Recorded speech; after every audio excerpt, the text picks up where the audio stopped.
A la revolución no se le podrá imputar jamás haber asesinado un solo ciudadano, haber torturado un solo preso. Que en la historia de la revolución jamás se cometió violencia física contra las personas, jamás desapareció nadie, jamás fue nadie asesinado, jamás fue nadie torturado. Digan lo que digan los calumniadores al pueblo. Sin el socialismo, Cuba no sería un país en el que durante 42 años no se ha conocido la represión ni la brutalidad policial. Y aquí no podrían hablar de uno solo. Uno. Fíjese bien, no pueden hablar de uno. Ni pueden hablar de un torturado. De uno. Para eso que acusan a Cuba de violar los derechos humanos. Al país donde jamás se ha torturado un ser humano. Donde jamás se ha cometido un crimen político. La Convención de las Naciones Unidas contra la Tortura y otros tratos o penas crueles, inhumanos o degradantes, define como tortura todo acto por el cual se inflija intencionalmente a una persona dolores o sufrimientos graves, ya sean físicos o mentales, con el fin de obtener de ella o de un tercero información o una confesión, de castigarla por un acto que haya cometido o se sospeche que ha cometido, o de intimidarla o coaccionarla. A mí me dieron en 3 meses 20 electroshocks. 20 electroshocks. Lo primero que me hicieron fue ponerme una inyección y sacarme sangre por la vena, por el brazo. Ahí ya empecé la mente que no me daba muchas veces cuenta de lo que me estaba pasando. Ahí cuando me pusieron esa inyección empecé a ver pollos y gallinas y cosas de esas. Estuve 2 meses que estuve allí sin comer y sin bañarme. En 2 meses no me pude bañar, nunca me dieron agua para bañarme, ni siquiera para lavarme. Ellos inoculan enfermedad a los presos políticos, porque cuando los ven concluyendo la condena, lo de ellos es provocarle cualquier perjuicio que le limite después continuar trabajando en la oposición cuando salgan en libertad. O te sacan loco o desgastado, o te inoculan una enfermedad. Cuando a mí me daban golpes, me decían, contigo la cosa es más fácil, porque tú no nos puedes ver la cara.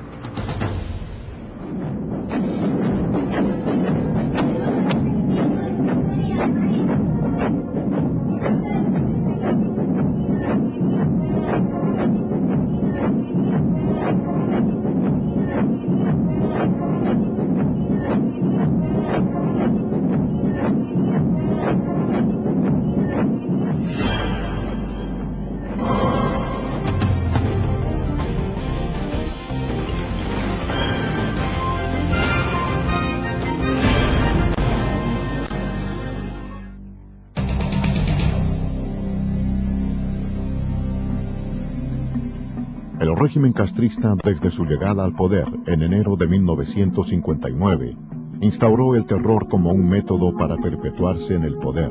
Miles de opositores a la naciente revolución cubana fueron ejecutados en los paredones de fusilamientos. Decenas de miles fueron detenidos, torturados y confinados en las cárceles castristas. A los 16 años de edad, en junio del año 1959, yo fui sepultado en vida. Fui llevado al castillo de Ataré y a una galera normal, como había muchos allí ya. 4 días después fui sacado de allí con 2 compañeros más, a los cuales no vi en 7 días, a partir del momento en que nos sacaron y nos metieron en gavetas. Esto es un orificio o una cavidad que tiene un fondo, o sea, una profundidad de largo.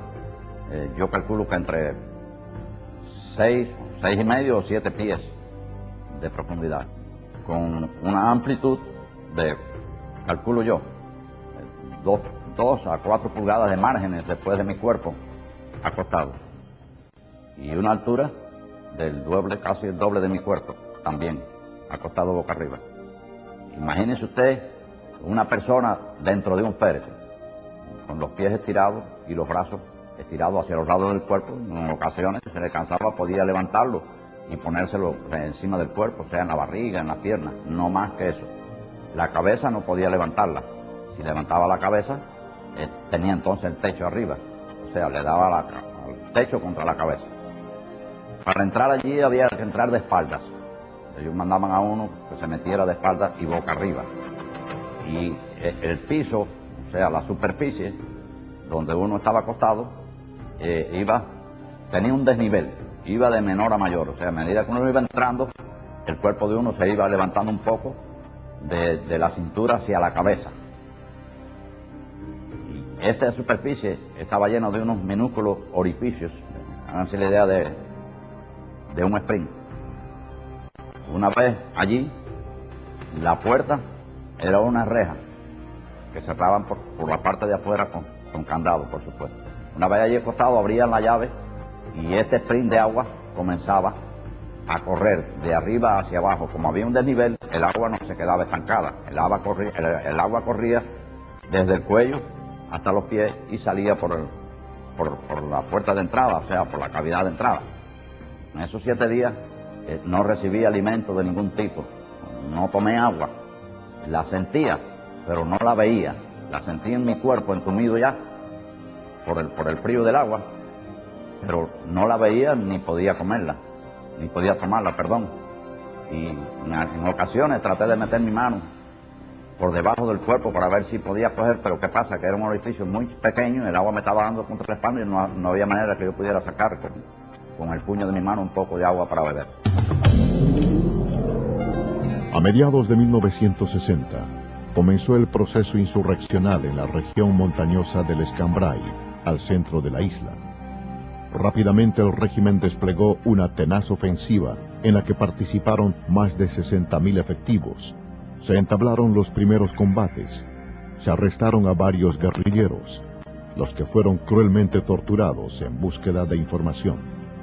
Caí preso y me tuvieron 28 años en la cárcel, y cuando caí me torturaron ahí en una poseta abajo del Topecollante.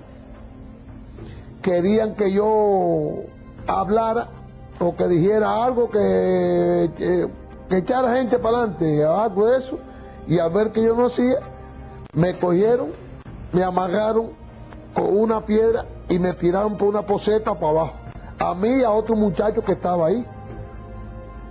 Y entonces me sacaron, cuando ya estaba muerto, ya me sacaron. Pero cuando vieron que yo no hablaba, me volvieron a tirar. Pero ya el muchacho que estaba ahí conmigo no estaba ahí, me volvieron a tirar a mí solo. Cuando creía que yo estaba ya ahogándome, me sacaban, me apretaban, me sacaban el chorro de agua. Cuando me vivían un poco, de nuevo para abajo, y ahí era, ahí, y me volvían a sacar y me volvían a tirar para abajo. No podía, ¿qué iba a hacer? Tenía que dejar que me llevara la piedra esa para abajo, y yo no sé, ya yo pensé que ya yo no iba a vivir más. Lo que uno piensa en la mente, aunque uno cuando va para abajo va pensando eso, ahí, cuando empieza a tragar agua, desesperado, y cuando ellos ven ya que uno está ahogado, sacaban a uno, y cuando ellos lo verdad que uno botaba todo eso, que uno abría así, de nuevo, otra vez y ya tú sabes, la angustia que te cae a ti. La policía política castrista estableció en un principio la sede central del Departamento de Investigaciones en Quinta y 14, en la capitalina barriada de Miramar. En estas improvisadas instalaciones fueron procesados los primeros miembros de la oposición al régimen castrocomunista. Muchos de estos prisioneros fueron trasladados a las llamadas cabañitas o casitas, un lugar desconocido donde eran cruelmente torturados. El proceso comenzaba en el patio de la unidad de Quinta y 14, había unos toldos bajos ya dentro del jeep para que no se supiera quién iba adentro. Te daban una capucha hecha con tela de mezclilla y un elástico ajustado al cuello. Te tiraban en la parte trasera del vehículo, te ponían una colcha por arriba y un miliciano te clavaba las dos botas rusas en la espalda y te clavaba también el cañón de la metralleta, diciéndote que si hablabas, si te movías siquiera y decías algo, te vaciaba el peine. Ese vehículo daba una serie de vueltas dentro del área, tratando de despistarte para que no supiera dónde te iban a conducir, y también para evitar quizá que estuviera alguien siguiendo el vehículo y pudiera averiguar algo sobre el lugar de destino.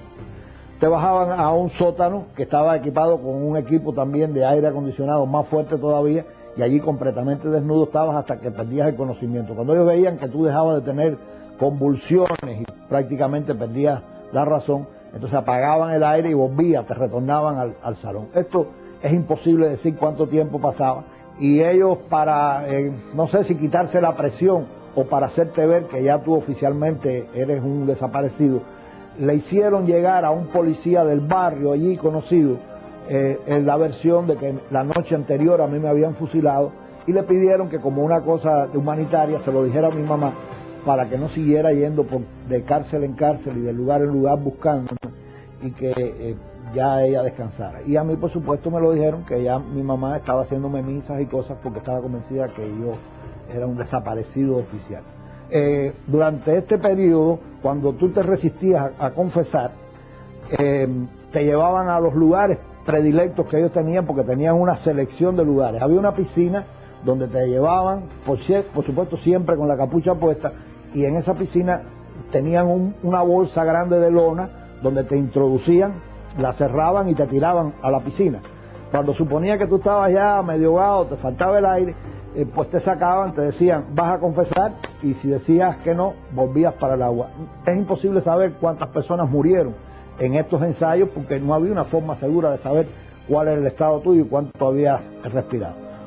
Cuando ya ellos tuvieron lo que necesitaban de la causa, o pasó el tiempo que ellos habían considerado suficiente para esto, pues entonces te llevaban para el G2, y de ahí a unas galeras especiales que había en la cabaña, que habían estado soterradas bajo el suelo, y las habían limpiado para meter a los sobrevivientes, aunque fuera temporales, porque muchos de los que salieron vivos de allí, después en el juicio los condenaron a muerte. La cifra total de prisioneros políticos procesados en este campo de interrogatorios se ignora.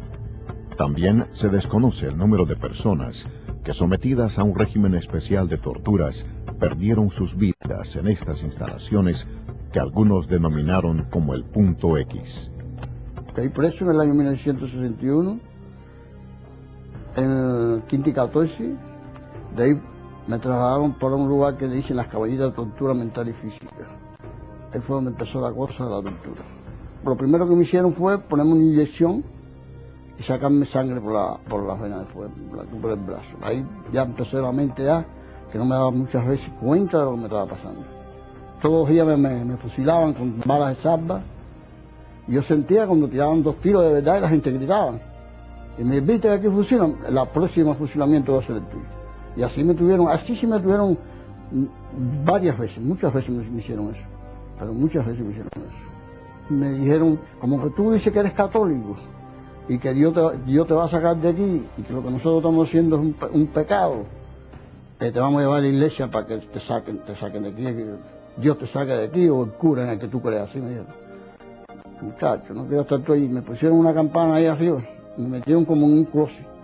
Y me dijo, si te caes para atrás, eso es un vacío, no te puedes mover de ahí. Y aquello era campana bien y campana abajo. Y bueno, de ahí salí loco. De ahí salí de verdad que lo que deseaba era morir.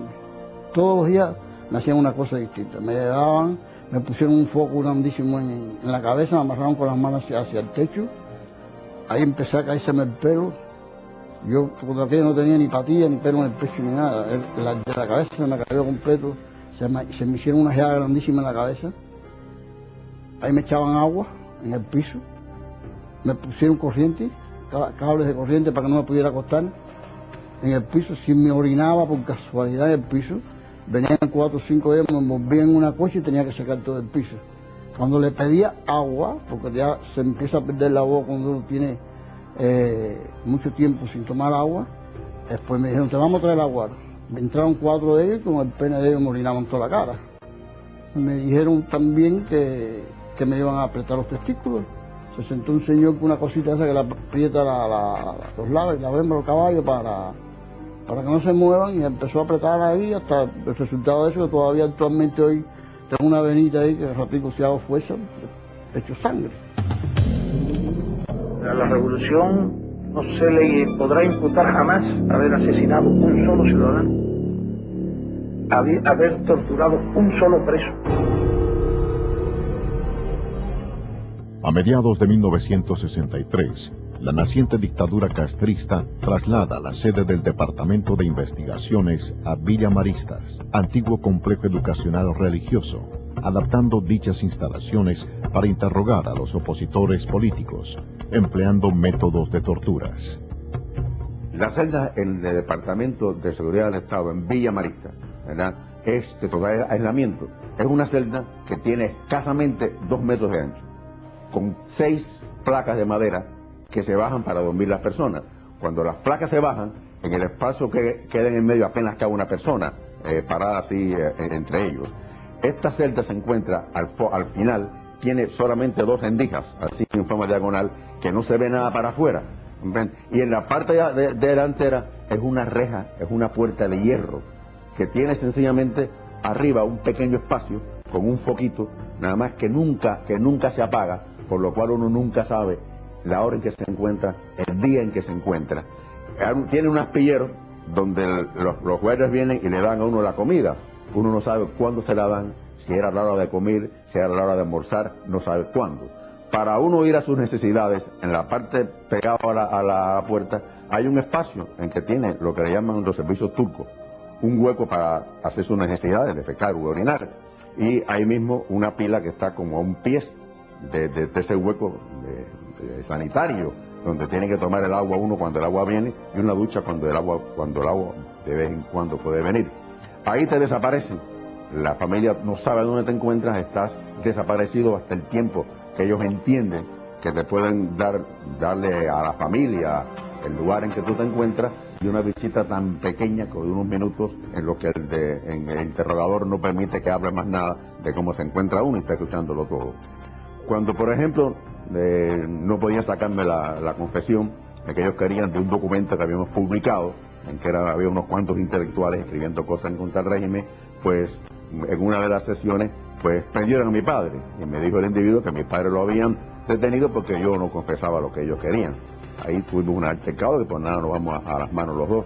Pues no pudieron conseguirlo, pues entonces en esos casos, cuando uno tiene rebeldía para la confesión, hacen varias cosas. Entre ellos, fue el caso que yo conozco en mi persona, te sacaban de esta celda y te ponían otra celda. Esa otra celda era una celda congelada, en que tú no tenías con qué taparte, el mono que te daban apenas te cubría el cuerpo, y ahí estaba en ese tiempo, toda esa noche, el tiempo que ellos quisieran, con un frío horrendo, donde realmente era insoportable aguantarlo, ¿verdad?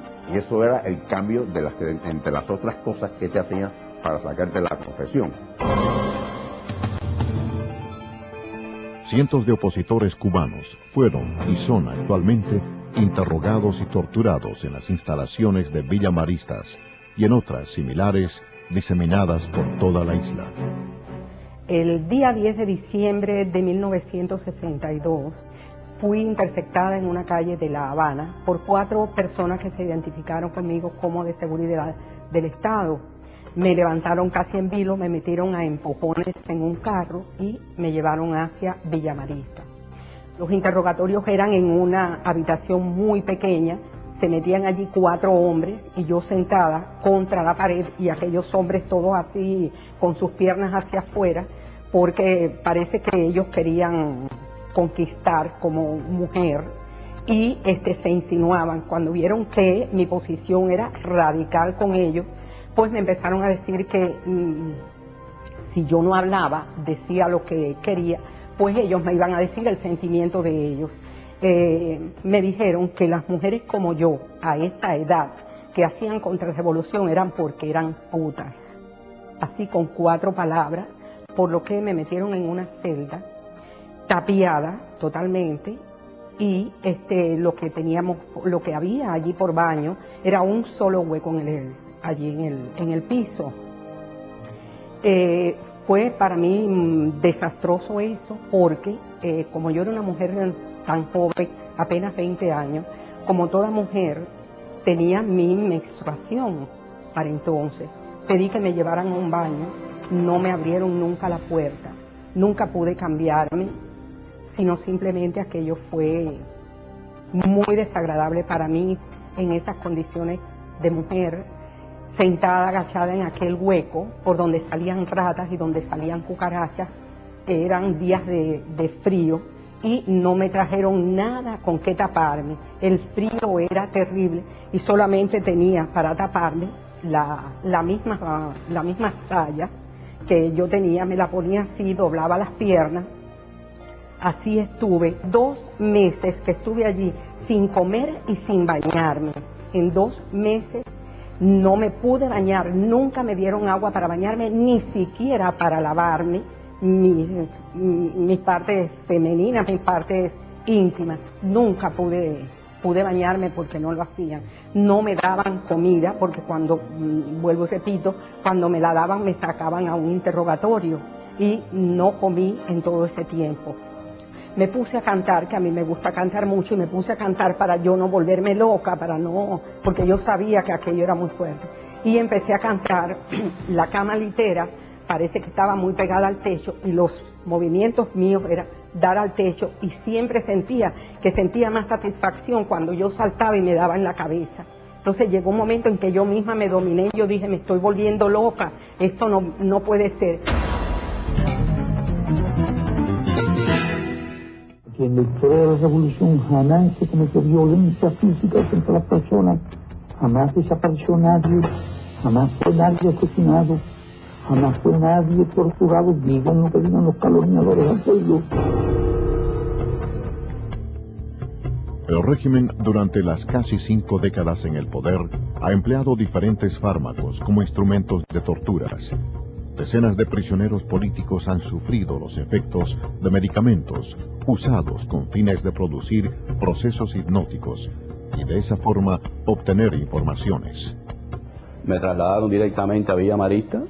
Desde que llegué a Villa Marista, pues me dieron un papel para que lo llenara y me pusieron en un lugar muy frío, muy frío. No pude escribir nada por el frío que había. En cada 5 minutos me sacaron 2 o 3 veces. La segunda vez ya me incomunicaron por 18 días. En esos 18 días estaba en una celda que yo no sabía si era de noche o de día.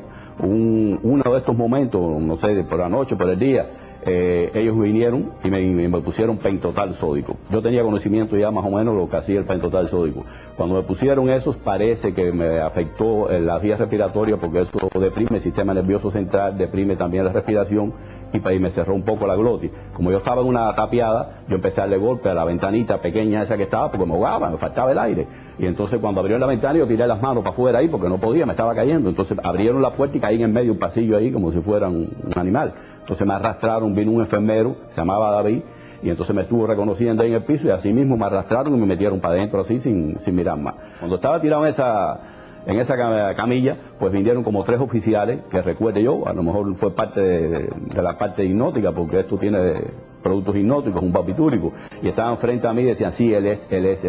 No sé en qué momento, más tarde, me sacaron de allí a patadas, empujones, ya que eran unos pasillos oscuros, yo no veía nada, por el suelo me rodaban, me llevaban rodando por el suelo, empujándome, dándome golpes, y cuando llegué al lugar de interrogatorio estaban 3 personas, Jorge Leiva Pérez, era el interrogador principal. Desde que llegué, cogió y me tiró contra una silla, me dijo, asesino, mataste una vieja, mataste un niño, una escuela, una bomba. Dije, pero yo no sabía ni qué me estaba hablando, porque sabía que todo eso era mentira.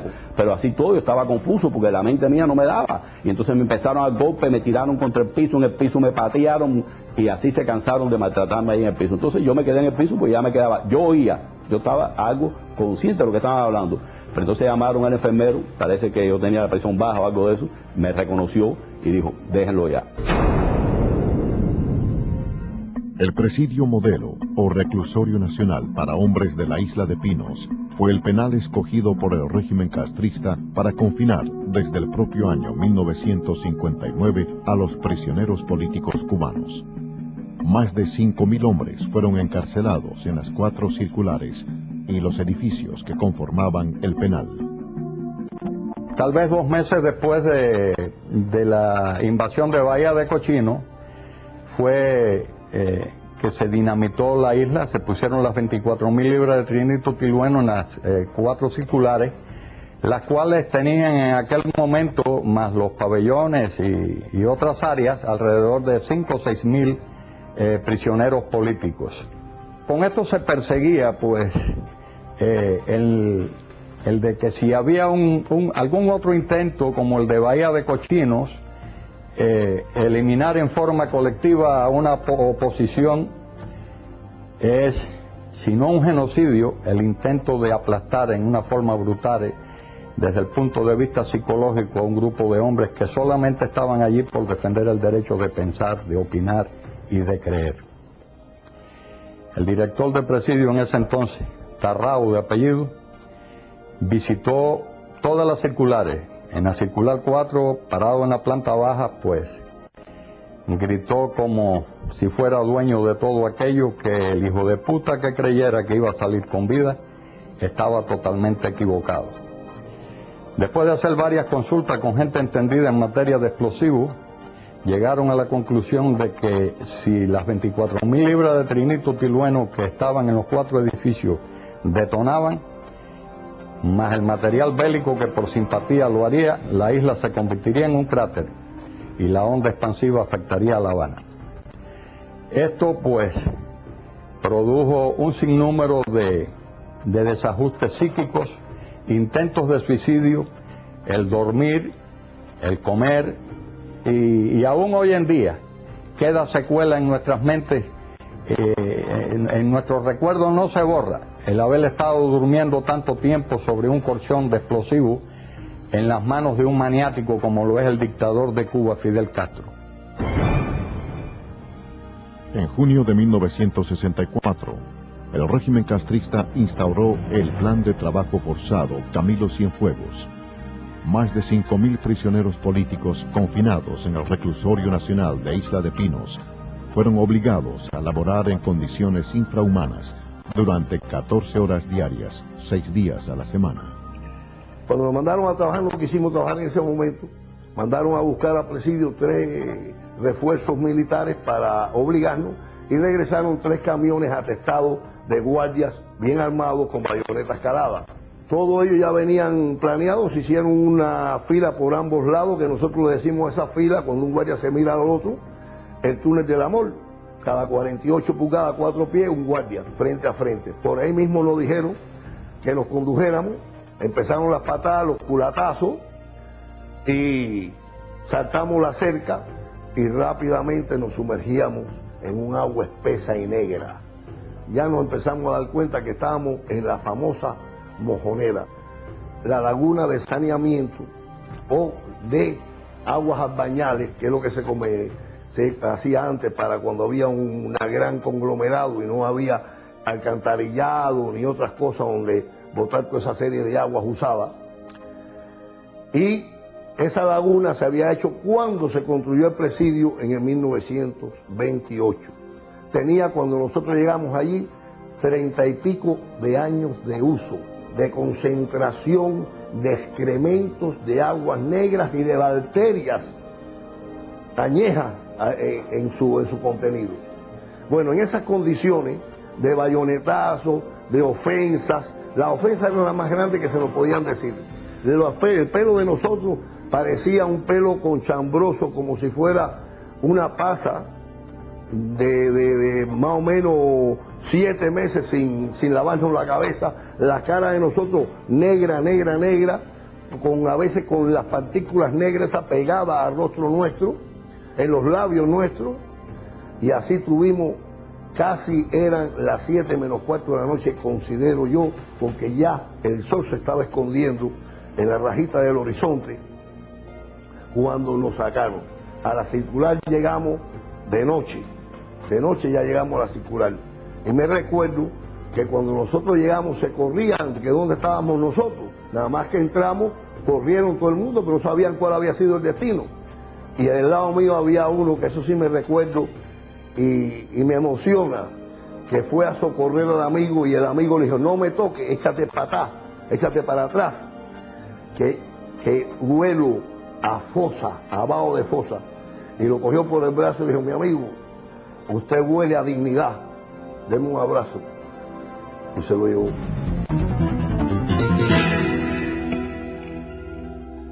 En marzo de 1967, la dictadura decide trasladar a los miles de prisioneros políticos que se encontraban en el Reclusorio Nacional de Isla de Pinos y confinarlos en decenas de nuevas prisiones que habían sido construidas a lo largo y ancho de la isla. El régimen castrista siempre le ha negado la condición de prisionero político a los reos de conciencia cubanos. Fuimos trasladados de Isla de Pinos a las distintas provincias y a mí me tocó ir hacia Huica, próximo a mi pueblo, prisión que íbamos a estrenar. Nunca nadie había estado en ella. Al llegar fuimos obligados a quitarnos los uniformes amarillos para poner los uniformes azules de los presos comunes. Un grupo de nosotros se negó a aceptar ese tipo de medidas y entró en función un grupo de yocas del Ministerio del Interior para poner en práctica para lo que habían sido entrenados. Nos agarraron, nos maniataron pie y mano a la espalda, como se amarra a los cerdos para inmovilizarlos, y nos tiraron a los baños. De ahí, 3 horas después, nos llevaron a las celdas de castigo. Fundamentalmente a las 19 y la 20, que eran cajones de concreto de 6 pies de ancho por 5 pies de largo por 5 o 8 de altos. O sea, yo no cabía de pie allí. Fuimos hacinados 12 por celda. Ya comprenderán que siendo hermética con una plancha en la puerta, pues respirar era prácticamente imposible. Allí permanecimos por 3 días, al cabo de los cuales quedé solo en la celda 20. En esa celda 20 permanecí durante los próximos 6 meses, o sea, medio año, trancado, solo, totalmente desnudo, sin medias, sin calzoncillos, sin nada. Los 2 y medio meses primero no me permitieron bañarme, no tenía dónde tampoco. Y tenía que tomar agua del tubo que descargaba directamente sobre el baño turco, que es un hueco que hay en el suelo. Venían una vez al mes y me rapaban la cabeza. Sin embargo, no me cortaban ni la patilla ni el bigote, para que tuviera que tener patilla y bigote como si fuera un rebelde, entre comillas, comunista. Esta aventura en aquella celda culminó cuando un grupo de guardias vinieron a tratar de que aceptara la ropa azul de todas las formas y a negarme. Pues comenzaron a golpearme. Afortunadamente me dieron con un candado chino en la punta de una cadena en la cabeza y perdí la conciencia, no sentí el resto. Desperté en la dirección del penal, como es lógico, vestido de azul y amarrado los pies y las manos a la espalda. Durante sus casi 50 años en el poder, el régimen castrocomunista ha empleado los más crueles e inhumanos métodos de torturas.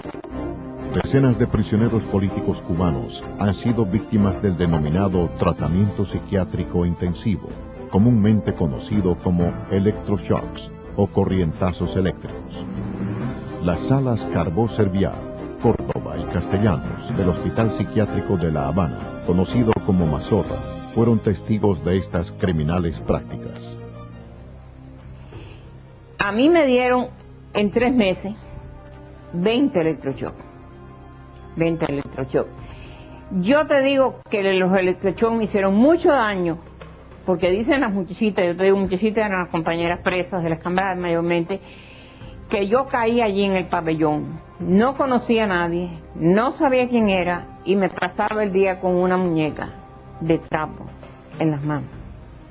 Lo más que yo sufrí de los electroshocks era el tiempo O sea, cuando ellos me llevaban a ver a los hermanos presos, cuando le daban los electroshocks, como a mí me lo dieron de castigo. A ellos en el salón que yo estaba era castigo para todos. Ellos eran amarrados con cadenas, a veces a tubo, arriba, con las manos cruzadas, los pies y las cadenas. Los mojaban con agua, con orines.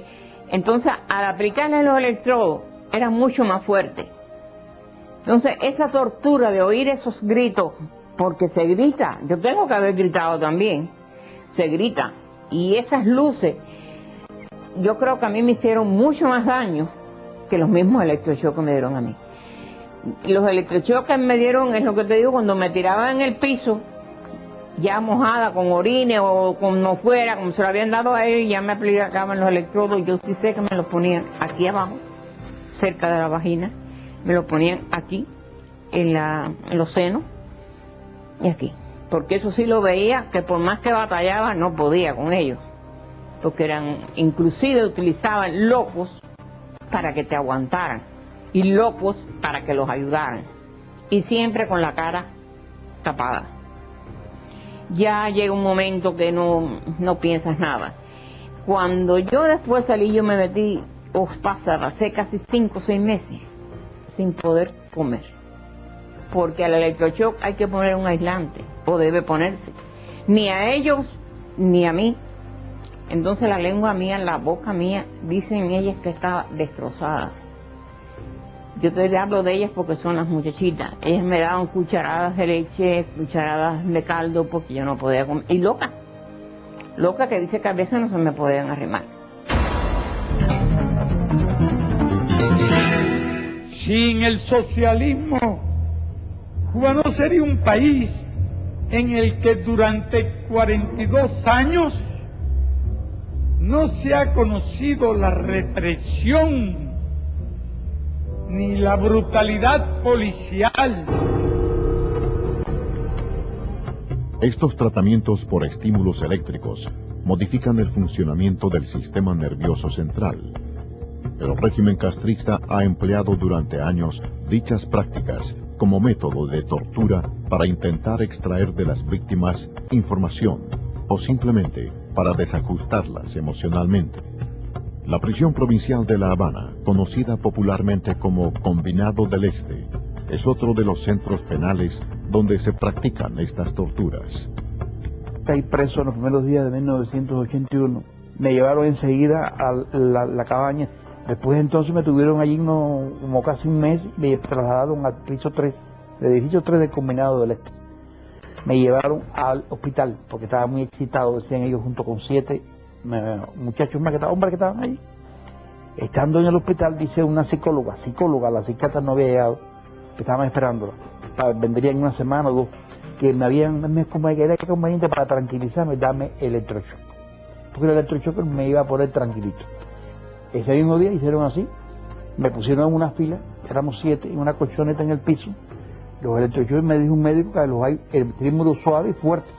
No sé si me dieron el fuerte, me parece que sí, porque yo quedé, en cuanto empezaron a darme un día sí, un día no, esos electroshocks, que yo no recuerdo ni el electrocardiograma, no sé si me lo dieron porque la memoria se me ha ido un poco de esa época, pero recuerdo que me acostaban, me ponían unos electrodos en la cabeza y en el momento que lo ponían decía muerde. Entonces, o sea, que no era con anestesia, era sin anestesia. Y esa colchoneta estaba toda meada, corregida, horrible. Porque eso, a veces cuando te dan el electrodo, te orinas, te va, lo de Finter. Y entonces así fuimos de hoy en día durante 7 electroshocks.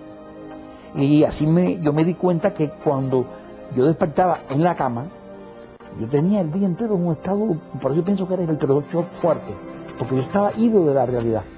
El tiempo, el espacio, estaban que no coordinaba las cosas que hacía. Perdía la hora de la comida cuando llegaba, se me quedaba el plato de comida sin comer. Me he quedado con una cosa que todavía yo tengo, que es que me despierto con un estado de angustia y no tengo reconocimiento de mi identidad. Fue a partir de esos electroshocks que ahí me dieron. O sea, no me conozco, sea los pocos segundos que soy un ser humano y que soy yo. Pero el nombre es el que no me viene, ni el nombre ni el lugar en que estoy, hasta que me doy cuenta que estoy en mi casa. Y que desperté y que voy a iniciar un nuevo día.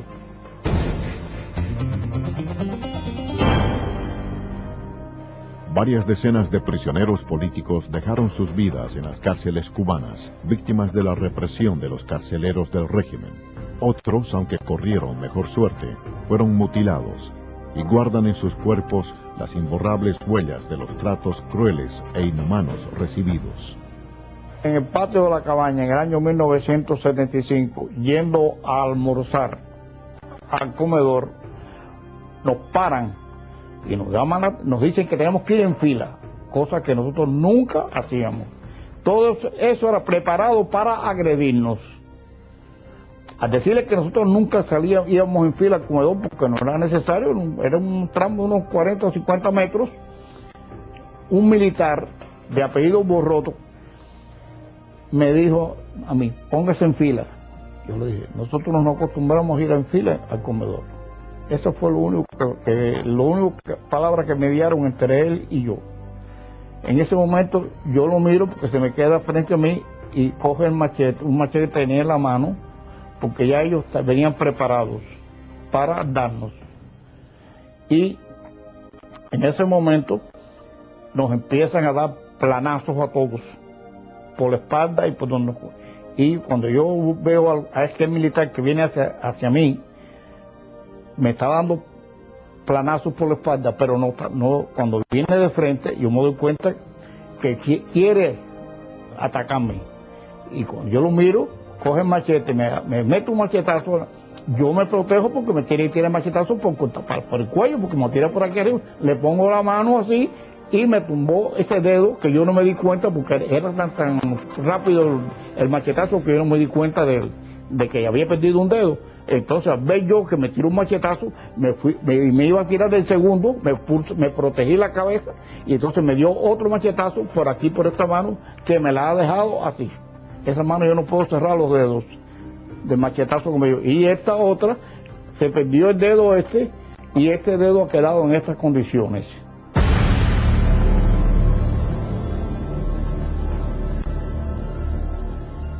La incertidumbre, la incomunicación, el no saber cuáles son los cargos imputados, es otro de los métodos de castigo impuestos por el régimen castrista a lo largo de sus cerca de 5 décadas de permanencia en el poder. Muchos opositores al régimen han cumplido años de confinamiento político sin haber sido condenados por un tribunal. Cumplí mi primera condena como presa política en 1997. Allí tuve la amarguísima experiencia de pasar por una prisión tan conocida como Manto Negro. Después de haber cumplido mi condena en Manto Negro, pasé también por la seguridad del Estado del Centro de Investigaciones Villa Marista y Ciénaga de Agó, donde hubo de cumplir varios años sin siquiera ser condenada por un tribunal. Es decir, ellos decían que estaba bajo investigación, pero allí me tenían 6 meses, después me sacaban de Villa Marista y me llevaban para Ciénaga de Agó y 6 meses más, porque era el tiempo límite que tenían para tener una persona presa. En estas celdas de castigo yo conocí el lugar más siniestro del mundo. Era una celda pequeñita, la cama era de concreto, daban solamente una sábana y una colchoneta de trapo a las 11 de la noche y te la quitaban a las 6 de la mañana. No había espacio para caminar, para hacer ningún tipo de ejercicio, solamente un hoyo para hacer las necesidades. No te ponían agua, solamente la que ellos te traían en un vaso. Es decir, que te tenías que bañar cuando ellos querían, si no, no te podías bañar. No tenías agua para nada. Una abstinencia horrible. Y algo que me impactó mucho era la gritería de todas las demás presas. No nos veíamos ninguna, porque eran celdas muy pequeñas y totalmente tapiadas, pero sí se oían cómo gritaban. Gritaban porque le daba claustrofobia estar encerrada, porque no soportaban aquello, empezaban a darse golpes ellas mismas, trataban de partirse un brazo, de hacerse heridas para que las sacaran de aquellos lugares tan siniestros. Como única forma que ya me quedaba a mí en este caso de protestar contra tantas injusticias que estaban cometiendo en contra de mi persona, pues yo encontré una solución que era hacer una huelga de hambre. Definitivamente o me sacaban de la prisión o yo moría, pero yo sabía que yo no podía estar en un lugar como aquel porque no lo merecía, porque nunca había cometido ningún delito. Y así me declaré en huelga de hambre varias veces, arriesgando mi vida y mi salud, que todavía hoy en día hay secuelas, ¿no?, de todas esas huelgas de hambre que se hizo, pero era la única respuesta que uno podía en ese momento expresar. y no podrían hablar de uno solo. Uno. Fíjese bien, no pueden hablar de uno. Ni pueden hablar de un torturado, de uno. El empleo de la asistencia médica como método de tortura ha sido otra de las prácticas empleadas por el castrismo para amedrentar a quienes se les enfrentan. Decenas de opositores al régimen sufren las secuelas de esos ensayos, semejantes a los realizados por los nazis en el campo de concentración de Auschwitz. Una vez en Villa Marista, donde me comienzan los dolores de la columna, el instructor que me estaba asistiendo en ese momento, llamado Ariel Roja, capitán, es el que me informa que voy a ser trasladado a la sala de la seguridad del Estado, lo que es la parte del hospital, para que allí me ofrezcan asistencia médica. Una vez llegado a ese lugar, se entrevista conmigo un coronel, doctor, que se identifica como neurólogo, el cual me informa de que se me va a hacer una introducción de una sustancia química en mi columna vertebral que servirá como contraste para poder apreciar a través de ese contraste cuál es la causa de esos dolores por los cuales yo estoy atravesando. Realmente yo siempre dudé y siempre le temí, me aterrorizaba la idea de que de caer en las manos de los médicos, porque era una forma fácil de ser vulnerable, yo me convertía en un blanco fácil, pero estaba en una disyuntiva: o continuaba con esa crisis de dolor o me decidía a recibir la supuesta asistencia médica.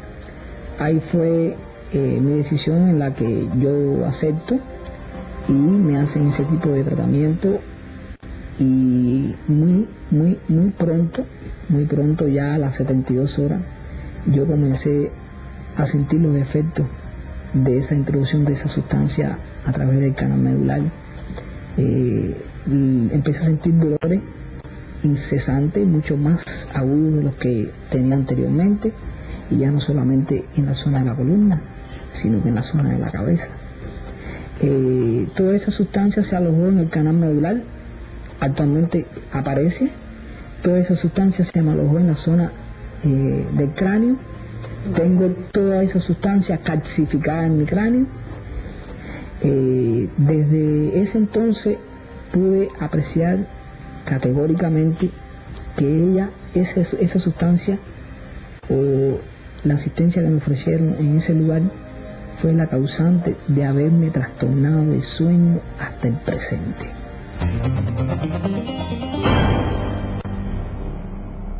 En su afán por neutralizar la oposición, el régimen castrista ha empleado durante sus más de 4 décadas de permanencia en el poder los métodos más inimaginables, con un objetivo: desarticular a la oposición política cubana. Y a mi esposo le dio un infarto. Lo llevamos para el hospital militar, que era el hospital más cerca que. Pasados 5 minutos, sale el médico y me dice que mi esposo había fallecido y que necesitaba que yo le diera unos datos. Estaba haciendo el certificado de defunción, pero yo miro así y veo a mi esposo tirado en una camilla y corro para allá. Pero cuando yo lo levanto me doy cuenta de que estaba con vida. Entonces empecé a pedirle ayuda al médico. Empecé a pedirle ayuda y ayuda y ayuda. Tuve que decir una grosería, gritado, y decirle que no estaban contando ni tuerca ni tornillo, que estaban trabajando con seres humanos.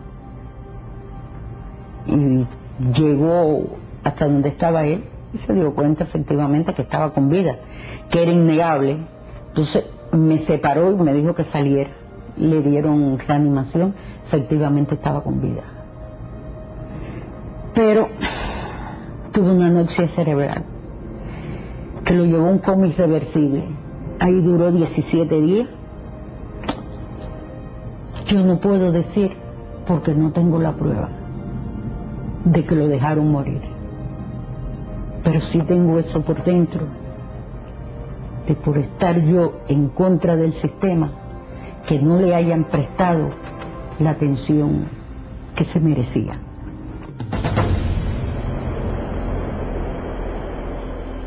La policía política, sus escuadrones paramilitares, disfrazados bajo el nombre de Brigadas de Respuesta Rápida, han reprimido desde 1959 cualquier acto de respuesta o denuncia popular. Estas tropas, entrenadas por el régimen, han maltratado y torturado a los pacíficos opositores sin importarles su condición social, sexo e incluso limitaciones físicas. Se hizo una exhortación para hombre de 8, y entonces hicieron una citación para una iglesia y ya habían vigilancia de tropas especiales y le habían hecho la advertencia a mi madre que no fuera porque iba a ser mal para mí, y yo fui, me detuvieron a la parada de huevos, me llevaron a la unidad de la María Luisa, y cuando varias veces traté de levantarme porque me tiraron al suelo, me agarraron así mientras me llevaban para allí para que yo no gritara abajo.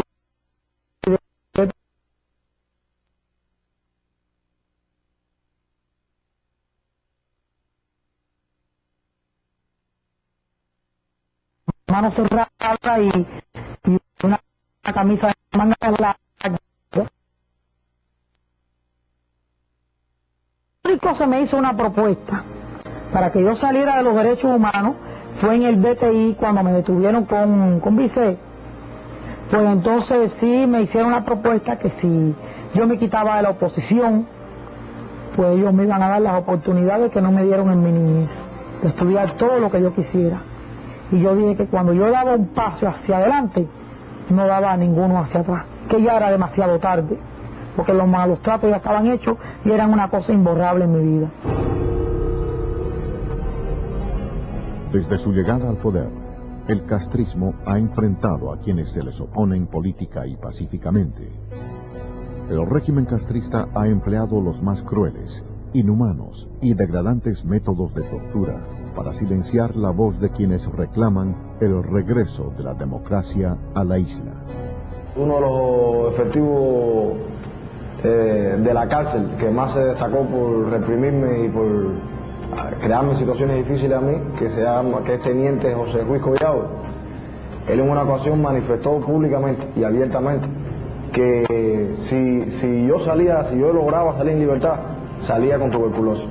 Ellos inoculan enfermedad a los presos políticos, porque cuando los ven concluyendo la condena, lo de ellos es provocarle cualquier perjuicio que le limite después continuar trabajando en la oposición cuando saquen libertad.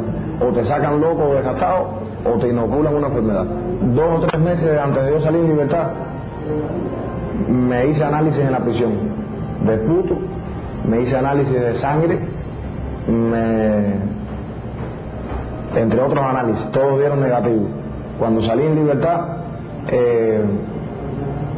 me hice análisis en el policlínico de mi municipio, en Camajuaní, y entonces me hice una placa también, y entonces la placa dio una lesión en el pulmón izquierdo, y el médico que me atendió de una forma que no es ética como un médico, porque me dijo que cuando miró la placa me dijo así mismo literalmente: coño, mi negro, qué fatal te pusiste, acabó de salir en libertad y se te olvidaron los carnavales de Camajuaní, porque esto que veo en la placa, si no es cáncer, es tuberculosis.